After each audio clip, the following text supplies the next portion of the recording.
አኬ ከየት ነው የምትመጣው በዚህ ሰዓት? ውይ አልነገሩህም እንዴ አንተ? አልሰማውም ብቻ እንዳትለኝ። አረ የሆነ ለቅሶ ደርሼ ነው መጣሁት። እንዴ ማንም አልነገረህም ለአንተ? ውይ የእውነት ማንም አልነገረኝም። እኔ የምልህ ግን ማን ሞቶ ነው ማለት በዚህ ማለዳ አሁን ማን ሞቶ ነው? የእውነት ግን ማንም የነገረኝ ሰው የለም። እንዴ ምንድን የምትከራከሩት? እንቅልፍ አሳጣችሁኝ በዚህ ማለዳ። ምንድነው ክርክራችሁ ደግሞ?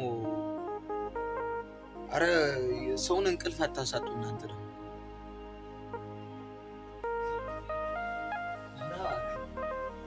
አብራን ሰማ የሚናገረው ነገር እስቲ ከየት እንደመጣ ይነግረናል።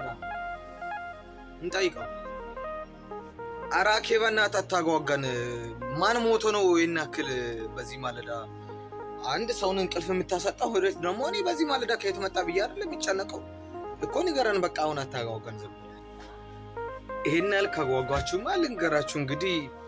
የሞተው የወንድሞች ከሳሽ ይባላል። እሱም ሰይጣን የሚባል ነው የሞተው። ከዛ ትንሽ እሱ ሞተ ሲባል ሄደን እንግዲህ ቦታው ላይ ሄደን እሱ ስለሞተ ደስ ብሎን መጣን። እናንተም ደስ ይበላችሁ። እንግዲህ የወንድሞች ከሳሽ ነው የሞተው። ሟቹ ሰይጣን ነው። እንግዲህ ቀብር ደግሞ አለ እየተባለ ነው። ቀብር እንሄዳለን። ቀብር ከነገ ወዲያ ነው ምናምን እየተባለ ነው። የድር መሪዎች እንደዛ እያሉ ሰማሁኝ እና ደስ ስላለኝ ነው። የእናንተም ከሳሽ ሞቷል።